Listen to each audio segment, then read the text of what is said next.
இந்த கொள்ளையை அடிச்சதுனால தான் உங்க கரூர் கம்பெனி ஓனர் ஒருத்தர் எங்க எங்க இருக்காருன்னே தெரியாம ஓடு ஓடு ஓடு ஓடு ஓடு ஓடு ஓடு ஓடு வராம் பாரு வேட்டக்காரன் ஓடினே இருக்கிறாரு.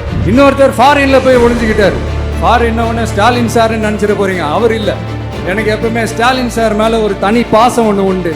அரியலூர்ல அந்த மீட்டிங் முடிச்சுட்டு பெரம்பலூர் போறதுக்கு முன்னாடி அந்த பெரம்பலூர் போலீஸ் வந்து எங்களை அலர்ட் பண்ணாங்க. சரி, இந்த கூட்டம் கொஞ்சம் ஜாஸ்தியா இருக்கு, லேட் ஆயிடுச்சு, வராதீங்க. நாமக்கல் அந்த மீட்டிங் முடிச்சுட்டு கரூர் வரும்போது அந்த கரூர் போலீஸ் எங்களை அலர்ட் பண்ணியிருக்கலாம்.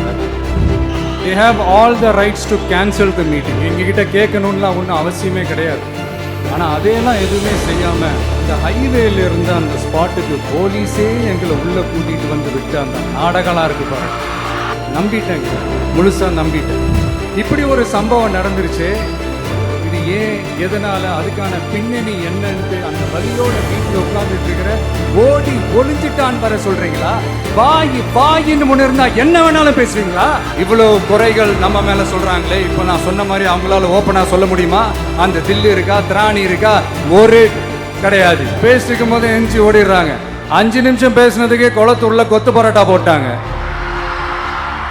இதுக்கு மேல பேசணும் மொத்தமா முடிஞ்சிடும், பாத்துக்கங்க. இதுல ஒரு ஹைலைட் காமெடி என்னன்னா, சட்டசபையில பேசும்போது பார்ட்டி ஃபண்ட்னு சொன்னவனை எடுத்தாங்க பாருங்க ஒரு ஓட்டம்.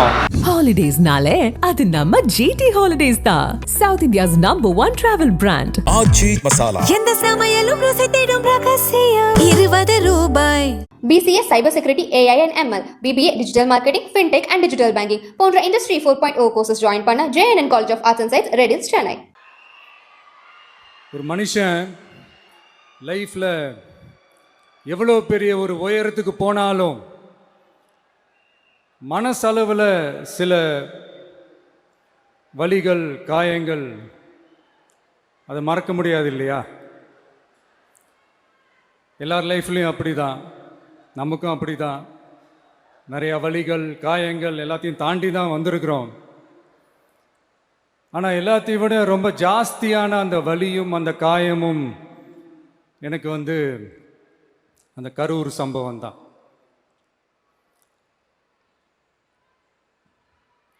மக்களை சந்திக்கிறதுக்காக மக்களை சந்திக்கணும், மக்கள் பிரச்சனைகளை எடுத்து பேசணும்.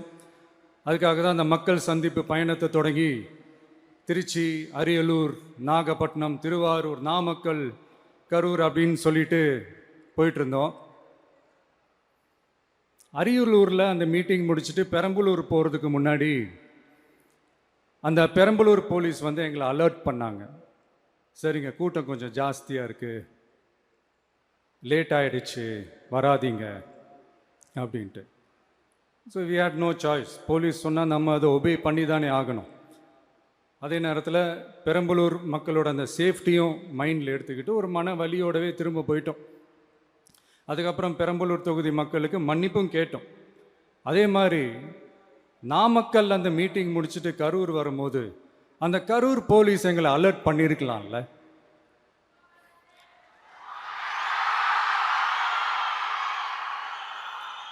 இல்லை சார், இங்கே எதிர்பார்த்ததை விட கொஞ்சம் கூட்டம் அதிகமாக இருக்குது, கண்ட்ரோல் பண்ண முடியல, வராதீங்க.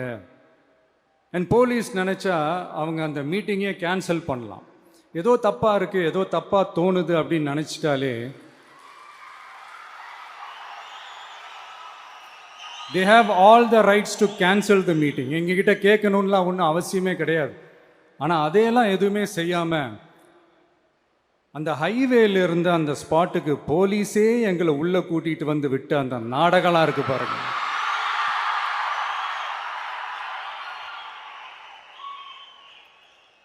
நம்பிட்டேங்க, முழுசாக நம்பிட்டேன். அன்னைக்கு இருந்த அந்த கரூர் போலீஸ் பேசும்போது தேங்க்ஸ்லாம் சொன்னேன் அவங்களுக்கு. எனக்கு தெரியாது இப்படி ஒரு நாடகம் நடக்கும். இதுக்கெல்லாம் யார் காரணம்? இதெல்லாம் யார் சொல்லி செஞ்சது? இப்படி பண்ணுங்க, அப்படி பண்ணுங்க, சப்போஸ் அப்படி நடந்தா இப்படி பண்ணுங்க, சப்போஸ் இப்படி நடந்தா இந்த மாதிரி இன்ஸ்ட்ரக்ஷன்ஸ்லாம் கொடுத்து அந்த ப்ரெஷர் போடுறது யாரு?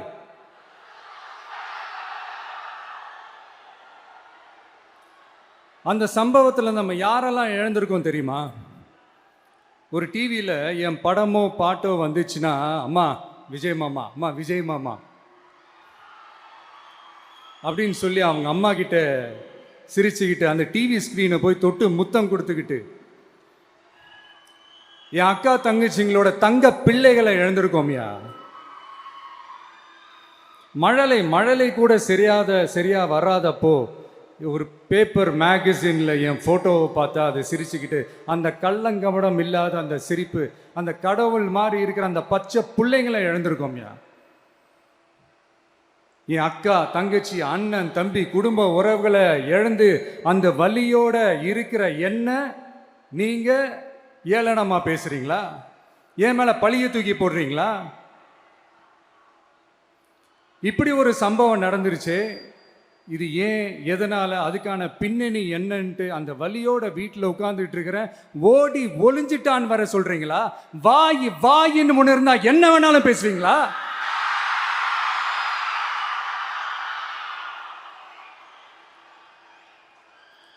மக்களே, நான் உங்களையே கேட்குறேன். அன்னைக்கு அத்தனை க்ரௌடு இருந்துச்சு, அந்த க்ரௌடுக்கு தகுந்த மாதிரி போலீஸ் பாதுகாப்பு கொடுத்தாங்களா? இந்த இடத்தை எடுத்துக்க சொல்லி நாங்க தான் சொன்னோம்னு ஒரு போலீஸ் ஆஃபீஸர் பேட்டி கொடுக்கிறாரு. அதுக்கு என்ன அர்த்தம்? இவ்வளோ வலி, இவ்வளோ காயங்கள் கொடுத்துட்டு பழியை தூக்கி நம்ம மேல போட்டுட்டு அதுல ஒரு அரசியல் ஆதாயம் தேடுறீங்களேயா?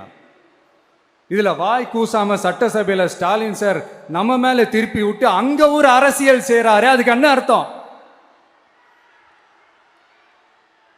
நமக்காக வந்திருக்கிற மக்களை காக்க வைக்கிறதுக்கு நாம் ஒன்றும் ஆதாயம் தேடுற அரசியல்வாதியெல்லாம் கிடையாது. மக்களுக்காக அரசியலுக்கு வந்தவன் இந்த விஜய்.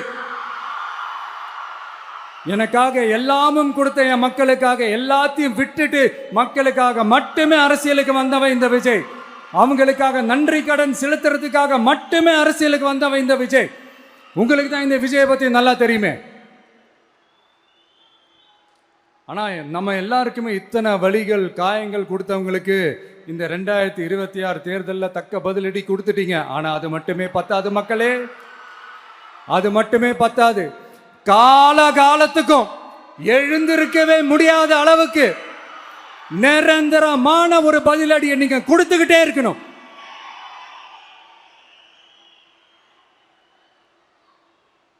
இப்படிலாம் பண்ணா நான் மக்களை விட்டு ஓடிடுவேன் நினைப்பா? யார் என்ன ஓடினாலும் நான் மக்களை விட்டு எல்லாம் ஓட மாட்டேன். அன்னைக்கும் சொன்னேன், இன்னைக்கும் சொல்றேன், நாளைக்கும் சொல்றேன், தில்லா சொல்லுவேன், கெத்தா சொல்லுவேன். பணமா ஜனமா அப்படின்னு கேட்டா என் ஜனம் தான் எனக்கு முக்கியம்.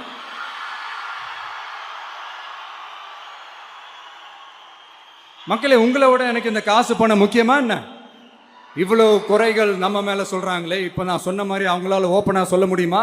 அந்த தில்லு இருக்கா, திராணி இருக்கா? ஒரு கிடையாது.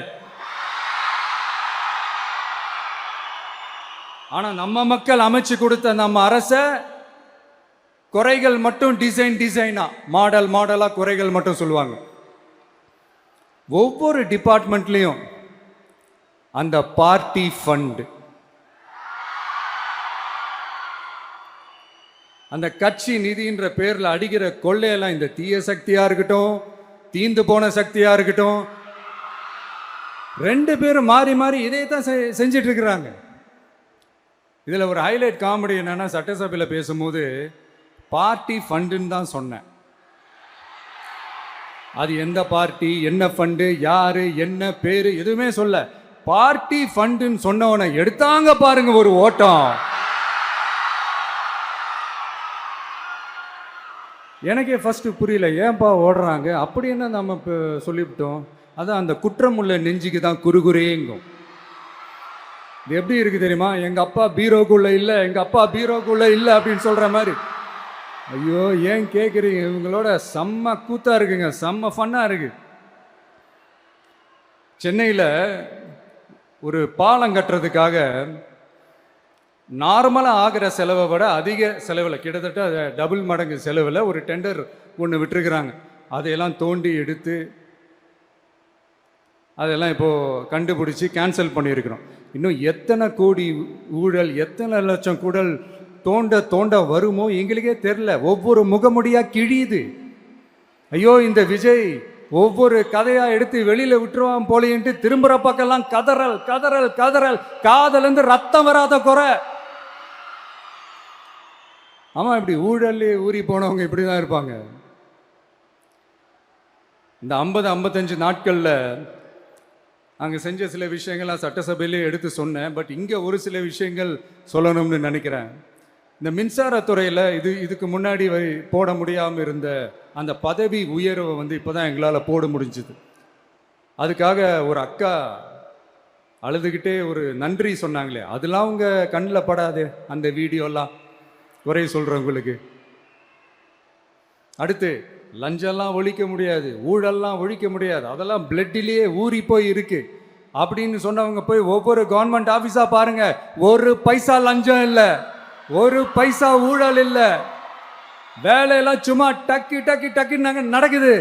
ஒரு பெரியவர் ஒருத்தர் சொல்றாரு, தம்பி வேலையெல்லாம் நடக்குது, ஆனா அதையும் தாண்டி எங்களுக்கு மரியாதை கொடுக்குறாங்க தம்பி, உட்கார வச்சுலாம் பேசுறாங்க.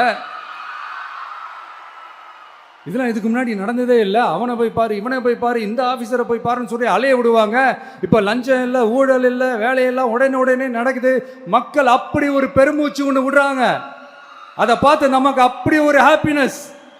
இதுக்கு மேல என்ன வேணும்? ஏன் இதெல்லாம் பண்ண முடியாது? மனசுன்னு ஒன்று இருந்தா பண்ணலாம். இப்ப பண்ணல. அதே மாதிரி இந்த L&T நிறுவனத்தோட 18,600 crore 3 திட்டங்கள் அந்த ஒப்பந்தம் அந்த கையெழுத்து போட்டிருக்கிறோம். கிட்டத்தட்ட 8,200 பேருக்கு வேலை வாய்ப்பு. நான் சொல்றது அந்த 3 மாவட்டத்தை சேர்ந்தவங்களுக்கே அவ்வளோ வேலை வாய்ப்பு. குறுவை சாகுபடிக்காக 134 கோடியில் அந்த சிறப்பு தொகுப்பு திட்டம் அறிவிச்சிருக்கிறோம் நம்ம விவசாயிகளுக்காக. இப்போவும் சொல்கிறேன், நம்ம விவசாய பெருமக்களே, உங்களோட இந்த அரசு கூடவே நிற்கும். பெண்கள் பாதுகாப்புக்காக சிங்கப்பெண் அதிரடி படை, அது உங்களுக்கு நல்லா முன்னாடியே தெரியும். வரப்போகிற அறிஞர் அண்ணா அவர்களுடைய பிறந்த நாளில் உங்கள் அண்ணனுடைய அரசில் தாய் மாமன் தங்க மோதிர திட்டம் அறிவிக்கப்படும். இதெல்லாம் கேட்டாங்களே, வாக்குறுதி கொடுத்தீங்களே, என்னாச்சுன்னு. இந்த தீய சக்தி மாதிரி ரீல் தாய் மாமன்லாம் கிடையாது, ரியல் தாய் மாமன். எப்படி ரியல் தாய் மாமன். இந்த தீய சக்தியை பற்றி, அவங்க நிர்வாகத்தை பற்றி ஒரு வெள்ளை அறிக்கை ஒன்று வெளியிட்டோம்ல, அது ஷார்ட் அண்ட் ஸ்வீட்டாக சொல்லணுன்னா, ஒரு ஓட்ட பாத்திரத்துக்குள்ள தண்ணி ஊற்றிக்கிட்டே இருந்திருக்கிறாங்க. பாத்திரம் எம்டியாகவே இருந்திருக்கு, ஆனால் ஊற்றின தண்ணி தான் எங்கே போச்சுன்னு தெரியல. கடவுளுக்கு தான் வெளிச்சம். அது மாதிரி இப்போ நம்ம சொன்னதெல்லாம் சும்மா ஒரு சாம்பிள் தான். இன்னும் வரப்போகிற நாட்களில் உங்கள் அரசனுடைய அந்த விஸ்வரூபத்தை நீங்கள் பார்ப்பீங்க. அடுத்து வாயத்தொடங்க சிஎம். அடாடா, உங்க சிஎம் நெஞ்சிலேயே குத்திட்டு வந்தீங்க பாருங்க, அதெல்லாம் வேற லெவல். பேசுங்கன்றீங்க, பேசுனா எந்திரிச்சு ஓடிடுறீங்க. இனிமே பேச ஆரம்பிக்கிறதுக்கு முன்னாடி என்ன பண்ணணும் அப்படின்னா, ஒரு நண்பர் ஒருத்தர் சொன்னார், மாண்புமிகு பேரவைத் தலைவர் அவர்களே எல்லா டோரையும் இழுத்து லாக் பண்ணுங்க அப்படின்னு சொல்லிட்டு தான் பேச்ச ஆரம்பிக்கணும் போல் இருக்கு. ஏன்னா பேசிட்டு இருக்கும் போது எந்திரிச்சு ஓடிடுறாங்க. 5 நிமிஷம் பேசினதுக்கே குளத்தூர்ல கொத்து பரோட்டா போட்டாங்க.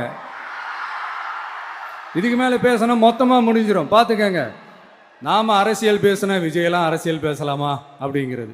சரிப்பா, நமக்கு எதுக்கு வம்பு, நம்ம பாட்டுக்கு நம்ம வேலையை பார்ப்போம், எதுக்கு அவங்கள பற்றி பேசிக்கிட்டு அப்படின்னு இருந்தா விஜய்க்கு அரசியலே பேச தெரில அப்படிங்கிறது. இப்படியே மாறி மாறி மேகதாது அணையை பற்றி என்ன தெரியும், விஜயம் அதை பற்றி பேசலை. இப்படி நம்ம அரசியலுக்கு வந்ததுலேருந்தே ஒரு கூட்டம் குறை மேலே குறையா சொல்லிக்கிட்டு, பாட்டுக்கு பாட்டு கச்சேரி எங்களுக்கும் பண்ண தெரியும், பண்ணலாமா? இந்த மேகதாது அணை சம்பந்தமான அந்த வழக்கில் தமிழ்நாட்டோட பெட்டிஷனை சுப்ரீம் கோர்ட் எப்போ ரிஜெக்ட் பண்ணுச்சு? அப்போ யார் ஆட்சியில் இருந்தா? ஏன் ஒழுங்காக வாதாடல? நீங்கள் ஒழுங்காக வாதாடி இருந்தீங்கன்னா அதை ரிஜெக்ட் பண்ணியிருக்க மாட்டாங்கல்ல. ஏன் ஸ்டாலின் சார் வேணும்னே விட்டுட்டாரா? ஏன் இப்படிலாம் கேள்வி கேட்கலாமா? இப்படிலாம் கேள்வி கேட்டால் தான் மேகதாது அணையை பற்றி பேசுனதா அர்த்தமா? ஏன் அந்த ஸ்டேட்டு சிஎம் பேசுகிறாரு, நீங்கள் ஏன் பேசலை அப்படின்னா நம்ம ஸ்டேட்டோட உரிமையை எங்கே நிலைநிறுத்தணுமோ அதுக்காக வேலை பார்க்கறது மட்டும்தான் முக்கியம். சும்மா சவால் விட்டுக்கிட்டு சீண்டி பார், நான் யார் தெரியுமா, தொட்டு பார், இப்படிலாம் பேசிக்கிட்டு இருந்தால் வேலைக்கு ஆகாது. சும்மா பேசி பேசி பிரச்சனையை வளர்த்துக்கிட்டு யார் மேலே அது பழியை தூக்கி போட்டுட்டு அப்புறம் மக்களை அம்போன்னு தெருவில் விட்டுட்டு இப்படி தான் ஒரு அரசியல் பண்ணணும்னா அந்த அரசியல் நமக்கு தேவையும் இல்லை, அதை நம்ம செய்யவும் போகிறதில்ல. Talk less work more mode தான், அதுதான் நம்ம பாலிசியே. அதனால தான் சட்டசபையில் அந்த அரசினர் தீர்மானம்னு சொல்லி ஒன்று கொண்டு வந்தோம். அது எப்படி டு டேக் இட் ஃபார்வர்ட் எப்படி கொண்டு போகணுமோ அதை சரியாக செய்வோம். சென்ட்ரல் கவர்மெண்ட்லேருந்து அந்த டீலிமிட்டேஷனை திரும்ப கொண்டு வர போகிறதா ஒரு பேச்சு ஒன்று அடிபடுது. யார் என்ன டீலிமிட்டேஷன் கொண்டு வந்தாலும் தமிழ்நாடு அது ஒத்துக்காது. நமக்கான இடத்தை யாரும் பறிக்கவும் முடியாது, அது பறிக்கவும் விட மாட்டோம். இப்படி நாம் இருக்கும்போது இந்த தீய சக்தி திமுக எங்கே போய் நிற்குது, யார் கதவை தட்டிக்கிட்டு நிற்குது, அது உங்களுக்கே நல்லா தெரியும். மக்களே, இந்த தீய சக்தியும் தீந்து போன சக்தியும் வேறலாம் இல்லை, கூட்டு களவாணிங்க. சொல்ல முடியுமா அவங்களால? எங்களுக்குள்ள ஒட்டும் இல்லை, உறவும் இல்லை, அறிவிக்க முடியுமா, நிரூபிக்க முடியுமா? இந்த வரப்போகிற இடைத்தேர்தலில் அதை நிரூபித்து காட்டுங்க, அப்புறமா பேசுங்க. மக்களை, என் மனசை விட்டு கரூர் எப்பவும் நீங்கவே நீங்காது. நமக்கு ஏற்பட்ட வேதனையான சம்பவத்தை, நமக்கு எதிராக நடந்த சதியை, சூழ்ச்சியை இனி வர்ற ஜென்ரேஷனும் அவங்களுக்கு தெரியப்படுத்தணும்ல. அதுக்காகவே இனி ஒரு அரசியல் சதியை, அரசியல் சூழ்ச்சியை யாரும் யோசிக்கவே கூடாதுன்றதுக்காகவே கரூரில் ஒரு நினைவு சின்னத்தை நம்ம டிவிகே சார்பாக அமைக்கப்படும் அப்படின்றத அறிவிக்கிறோம். அப்புறம் கரூர்லேருந்து ஒட்டுமொத்த தமிழ்நாட்டு மக்களுக்கும் சொல்கிறேன், உங்கள் டிவிகே அரசு உங்களுக்காகத்தான் உழைக்கும். அடிப்படை வசதிகளை முதல்ல நிறைவேற்றணும். ஒரு பக்கம் நிதி நிலைமையை சரி செஞ்சுக்கிட்டே இன்னொரு பக்கம் அப்படியே நாம் சொன்னதில் ப்ரையாரிட்டி பார்த்து ஒவ்வொன்றா படிப்படியாக நிறைவேற்ற ட்ரை பண்ணுவோம். இது எப்பவும் உங்களுக்கான அரசாக தான் இருக்கும். இந்த விஜய் உங்கள் விஜயாக தான் இருப்பான். நீங்கள் உரிமையோட உங்கள் கவர்மெண்ட்டை நீங்கள் அணுகலாம். இந்த தீயசக்தி ஆட்சி முடிஞ்சு பொட்டிக்குள்ளே போனதுலேருந்து என்னென்னமோ பண்ணுறாங்க, இது ஏதோ பேசுகிறாங்க, சோஃபாங்கிறாங்க, வாஷிங் மிஷினுங்கிறாங்க. இந்த அரசியல் வியாபாரம் பண்ணுறதுக்கான அந்த வெண்டிங் மெஷினே அவங்க தான். யார்? இந்த திமுக. இதில் நம்மளை பார்த்து வாஷிங் மிஷினுங்கிறாங்க. எலெக்ஷனில் ஓட்டுக்கு காசு கொடுக்குற அந்த கலாச்சாரத்தையும் அந்த கல்ச்சரை அடித்து நொறுக்கி இருக்கிறோம். எலெக்ஷன்லேயே அப்படி வேலை பார்த்த நமக்கு எதுக்கு இந்த குதிரை, கழுதை, ஒட்டக பேரெல்லாம்? மக்களின் பக்கம் அப்படி இருக்கும்போது நமக்கு எதுக்கு இந்த பேரெல்லாம்? இந்த திருட்டு திமுக ஆட்சியை வச்சுக்கிட்டு ஊரடிச்சு ஒலையில போட்டு இந்த கொள்ளையை அடிச்சதுனால தான் உங்க கரூர் கம்பெனி ஓனர் ஒருத்தர் எங்க எங்க இருக்காருன்னு தெரியாம ஓடு ஓடு ஓடு ஓடு ஓடு ஓடு ஓடு ஓடு வராம் பாரு வேட்டக்காரன் ஓடினே இருக்கிறாரு. இன்னொருத்தர் ஃபாரின்ல போய் ஒளிஞ்சுக்கிட்டார். ஃபாரின் ஸ்டாலின் சார்ன்னு நினைச்சிட போறீங்க, அவர் இல்லை. எனக்கு எப்பவுமே ஸ்டாலின் சார் மேல ஒரு தனி பாசம் ஒன்று உண்டு. அவர் கிடையாது, இவர் வேற. சிங்கப்பூருக்கு செக்கப்புக்கு போனார்ல அவரு. இன்னும் தோண்ட எத்தனை பேர் மாட்ட போறாங்களோ தெரியல. உங்ககிட்ட யாராவது லஞ்சம் ஏதாவது கேட்டாங்கன்னா கொடுக்க முடியாது சொல்லுங்க, நான் இருக்கேன் உங்களோட. அப்படியே யாராவது ஃபோர்ஸ் பண்ணாங்கன்னா இது எங்க மகன், எங்க புள்ள, எங்க அண்ணன், எங்க தம்பி, எங்க விஜய், எங்க விஜயோட ஆட்சின்னு ஸ்ட்ராங்கா சொல்லுங்க. மக்களை, நீங்க கூட இருக்கும் போது லஞ்ச ஊழல் மட்டும் இல்லை, அதிகாரத்தை வச்சு ஆட்டம் போடுற யாரா இருந்தாலும் அடங்கிடுவாங்க. இந்த கடமை, கண்ணியம், கட்டுப்பாடுன்ட்டு ஒரு காலத்தில் கொள்கையோடு இருந்த கட்சியெல்லாம் இன்னைக்கு எப்படி இருக்கான்னு உங்களுக்கே தெரியும். அதாவது இந்த டிவிகே கட்சியோட தலைவரை எதிர்க்கிறதுல ஒரு நியாயம் இருக்கு. ஏன்னா உங்க பொழப்பில் மண்ணள்ளி போட்டான். என்ன இந்த ஊழல் லஞ்சம்லாம் பண்ண மாட்டேன்னு சொல்லி உங்கள் அரசியலையே ஒரு தெருமுனைக்கு கொண்டாந்து விட்டான். மக்கள் வேற அவனை தான் நம்புகிறாங்க. ஸோ இந்த விஜயை எதிர்க்கிறதுல ஒரு அரசியல் நியாயம் இருக்குது, அதை புரிஞ்சுக்கலாம்.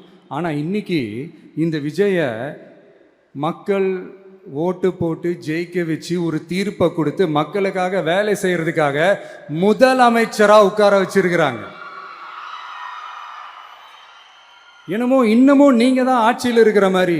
விஜய் கரூருக்கெல்லாம் போகக்கூடாது, விஜய் இங்க போகக்கூடாது, அது செய்யக்கூடாது, இது செய்யக்கூடாதுன்னு எனக்கு புரியலையே.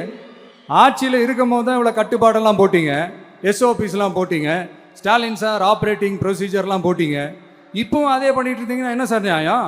இல்லை, நான் தெரியாம தான் கேட்குறேன். இன்னும் கனவுலையே இருக்கிறீங்களா? முதல்ல முழிச்சு வாங்க, ரியாலிட்டிக்கு வாங்க. உங்க ஆட்சியெல்லாம் வீட்டுக்கு போய் டிவிக்குன்னு ஒரு ஆட்சி வந்து ரொம்ப நாள் ஆச்சு. ஒழுங்கா படி என்று சுப்ரீம் கோர்ட் ஓங்கி மண்டேலியே நறுக்கு நறுக்கு நறுக்கு என்று செம்மட்டியாலே அடிச்சும் இந்த திமுக முழிச்சிக்கல அப்படின்னா அப்போ கொஞ்சம் கஷ்டம்தான். வெற்றி தோல்வியெல்லாம் அரசியல் சகஜம் சார்.